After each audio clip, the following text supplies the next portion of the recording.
Olá pessoal, bem-vindos ao De Frente com Texto. Esse é o nosso canal de estudo da Palavra de Deus. Aí vai uma pergunta para você. Afinal de contas, o que é a igreja?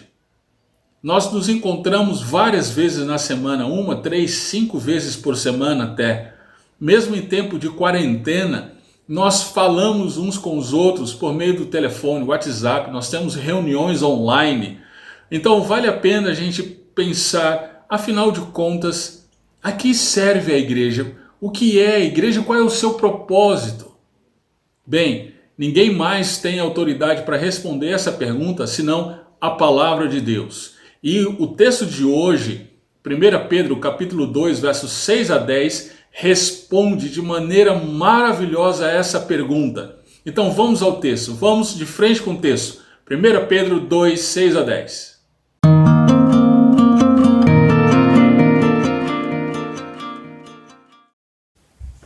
Ok, vamos ao texto. Nosso texto de hoje, lembre-se, ele é o último da sequência que nós estamos estudando em 1 Pedro. Essa sequência é o capítulo 1, verso 3 e vai até o capítulo 2, verso 10. Nosso texto de hoje é o capítulo 2, versos 6 a 10. Vamos ler, acompanhe comigo.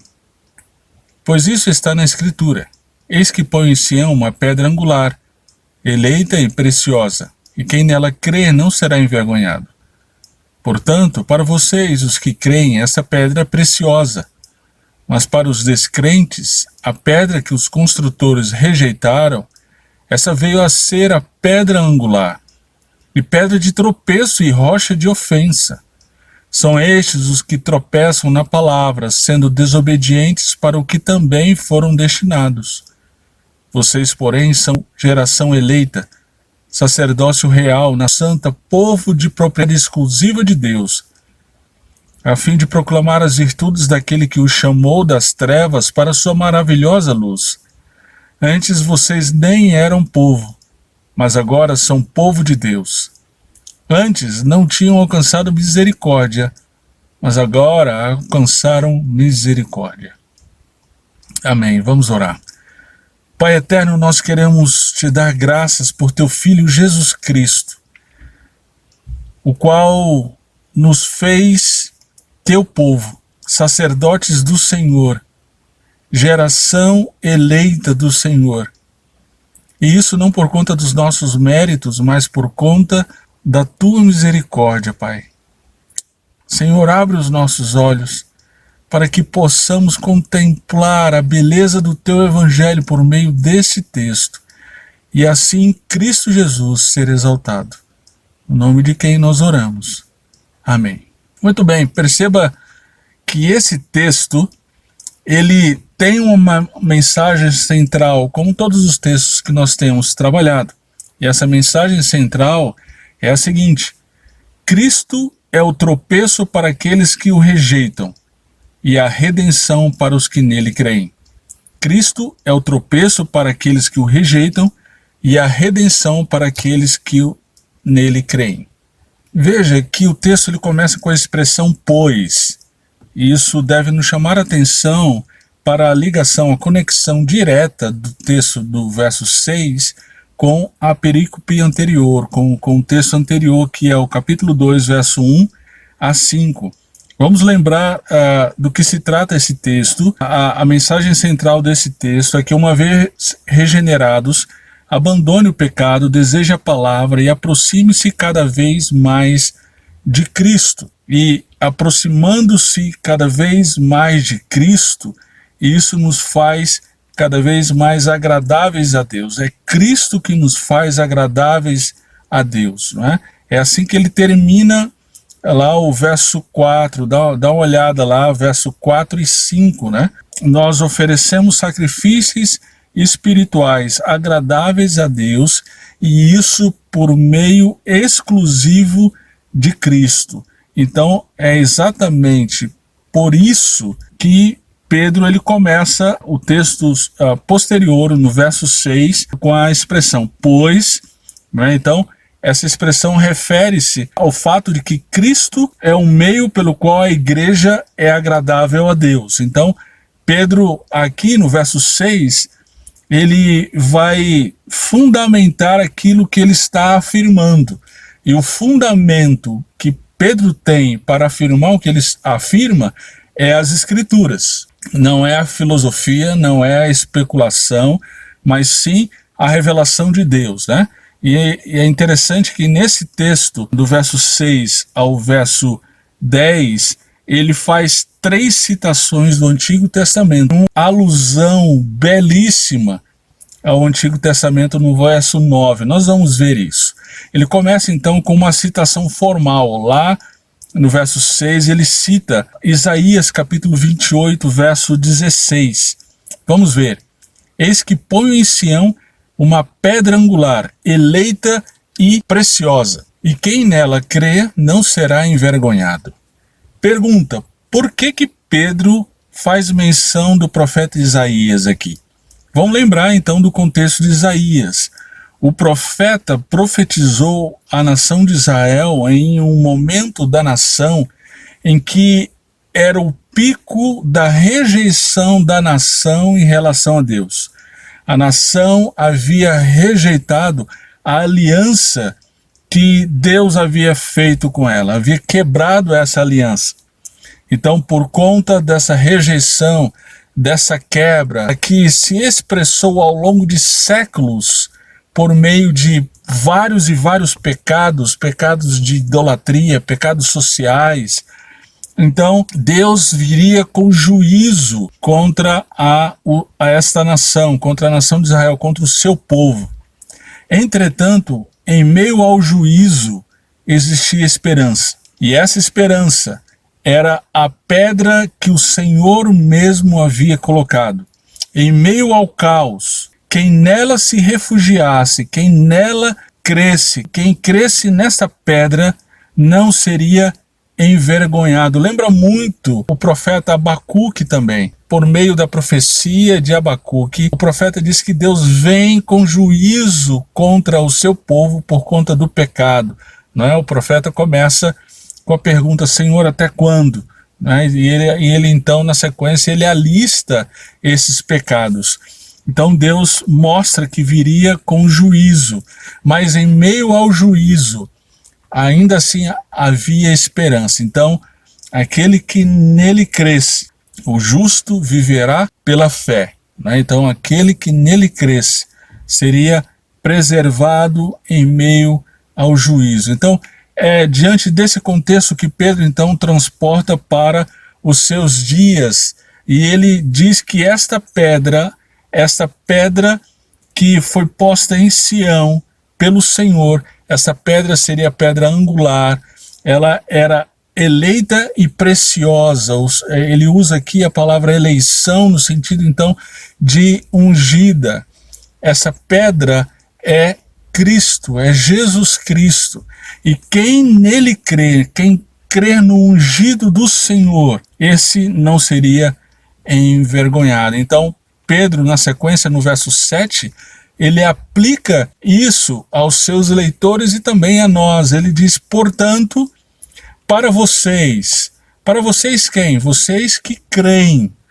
Esta pedra, Jesus Cristo, ela é preciosa, Cristo é precioso. Agora, existem outras pessoas, existem 2 tipos de pessoas. Existem aqueles que creem e existem aqueles que não creem, os descrentes. Mas para os descrentes, e aí então Pedro vai fazer aqui a segunda citação do Antigo Testamento. Dessa vez é Salmo, capítulo 118, verso 22, que diz o seguinte, a pedra que os construtores rejeitaram, essa veio a ser a pedra angular. E ele menciona ainda Isaías capítulo 8, verso 14 e 15, e pedra de tropeço e rocha de ofensa. Por que Pedro menciona aqui esses 2 textos? Esses 2 textos remontam, mais uma vez, ao contexto de juízo de Deus em relação ao seu povo. Deus viria com juízo contra Israel por ter quebrado a aliança.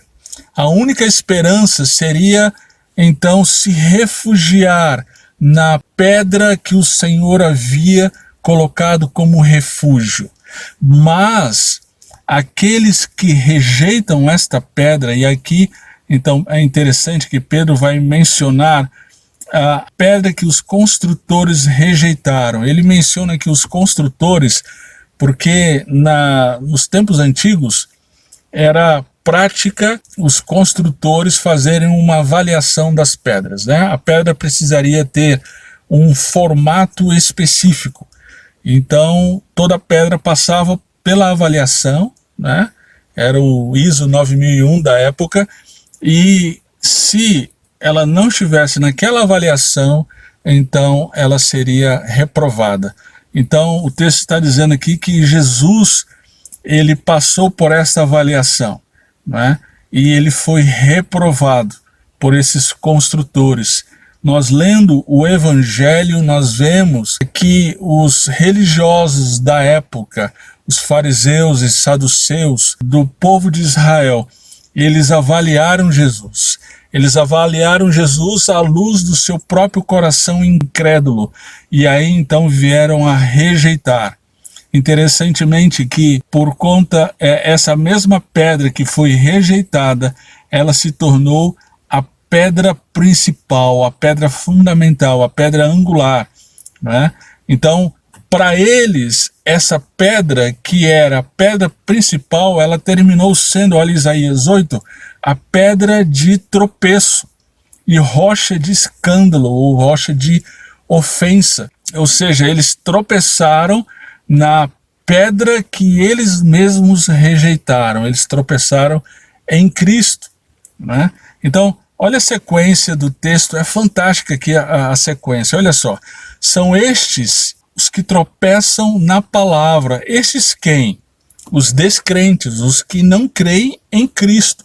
Eles tropeçam na palavra, como sendo desobedientes. Perceba aqui novamente o tema da obediência. Nós já temos visto na sequência, por isso é muito legal a gente estudar o livro das Escrituras por inteiro na sequência da argumentação do autor, porque nós temos a possibilidade de interpretar as partes menores à luz do todo. Então nós já vimos que obedientes diz respeito à obediência, diz respeito à fé.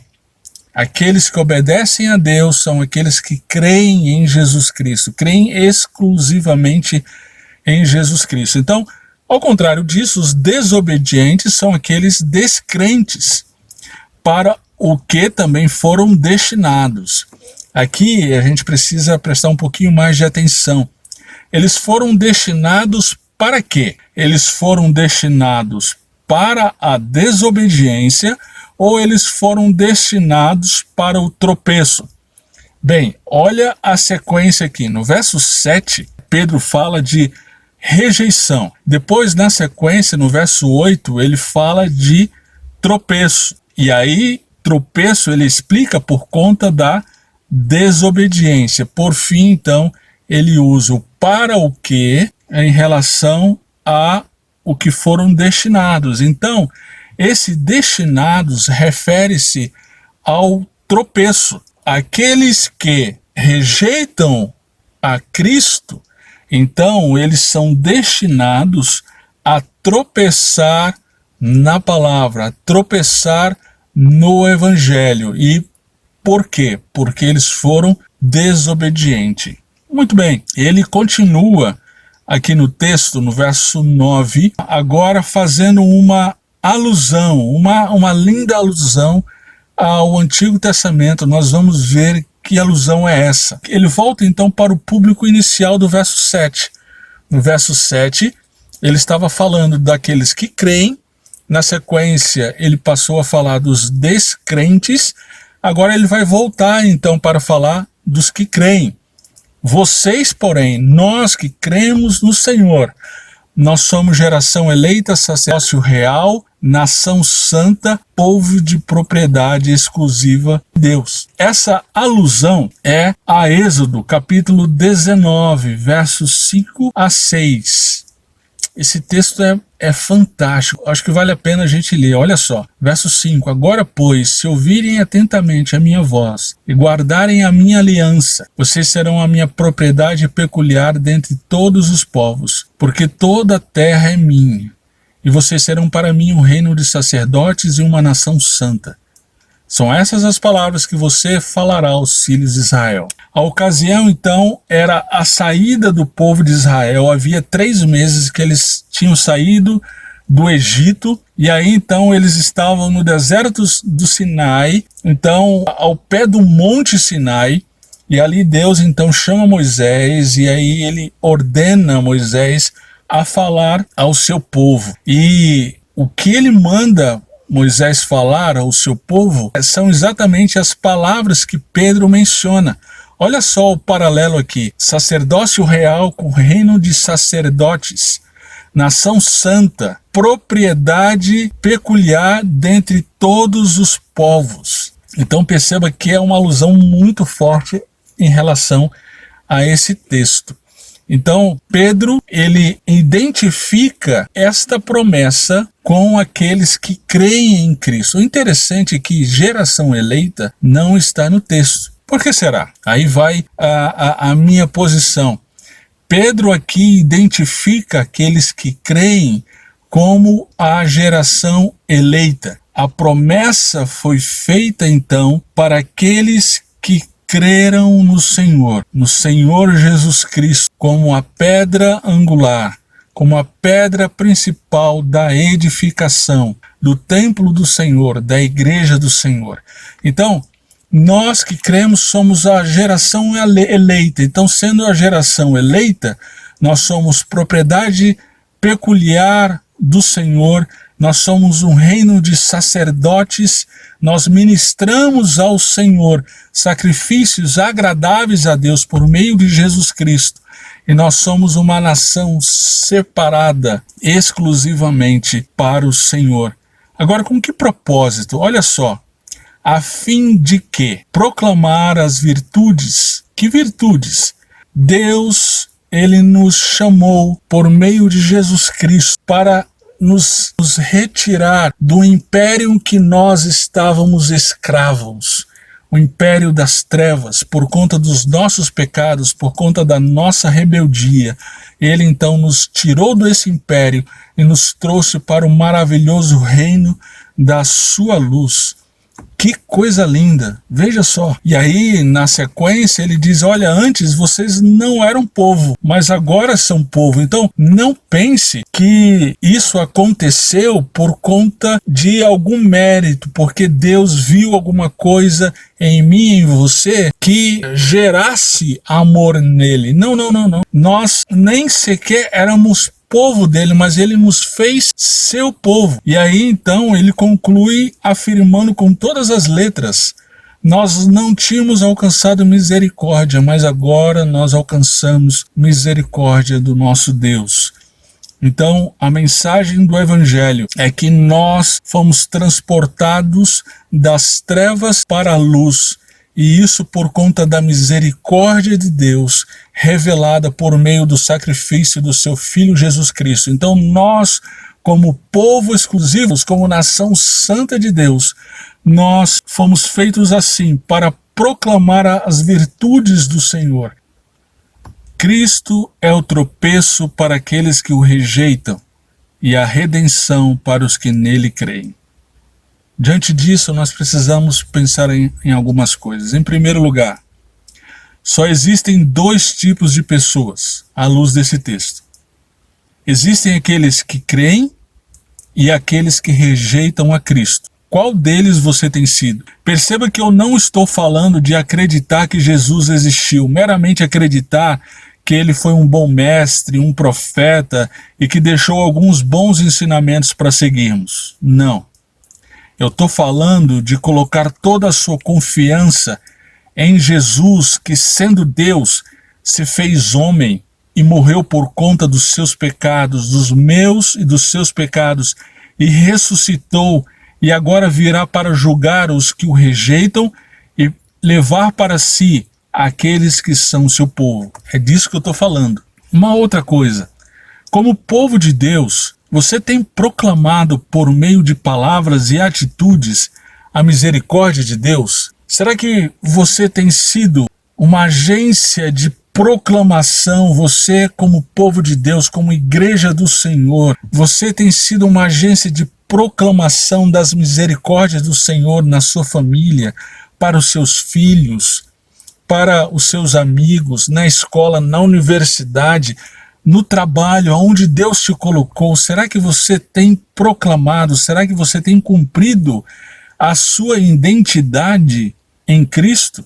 Mais uma coisa, exatamente em relação a essa identidade, aqueles que creem têm uma identidade e um propósito. O propósito da igreja não é a assistência social aos pobres.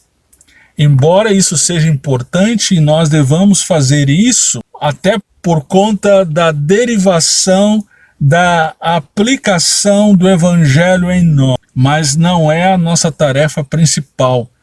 A tarefa principal da igreja do Senhor é a proclamação do evangelho, é a proclamação da misericórdia de Deus, da oferta de misericórdia de Deus a todos os perdidos, e isso por meio de Jesus Cristo. Uma última coisa aqui. Lembrar de nossa identidade é uma força poderosa para o fortalecimento em meio às provações. Lembre-se que Pedro está escrevendo aqui para aqueles que são perseguidos, aqueles que estão sendo esmagados pelo Império Romano. E interessantemente, vale lembrar que para aquele contexto, para as pessoas daquela época, para o Império Romano, aqueles que estavam nessa situação de sofrimento, de prisão, de tortura, de morte, eles eram escória, eles não eram nada, eles eram uma coisa a ser descartada. Mas o que Pedro está dizendo aqui é: lembre-se quem você é. O importante é quem você é diante de Deus. E diante de Deus você é geração eleita. Você é sacerdócio real, você é nação santa. Você é propriedade exclusiva de Deus. Diante das dificuldades, diante das aflições nas quais nós passamos, nós precisamos lembrar de nossa identidade, precisamos lembrar quem nós somos. A situação e o contexto em que nós vivemos não determinam a nossa identidade. Quem determina a nossa identidade é Cristo. A nossa identidade está nele. Nós somos o seu povo. Nós somos o seu sacerdócio real. E existimos, vivemos e fazemos tudo o que fazemos para proclamar a misericórdia do nosso grande Rei, o nosso Deus, o nosso Senhor Jesus Cristo. A Ele seja toda a glória, toda a honra e todo o louvor. Que Deus nos abençoe.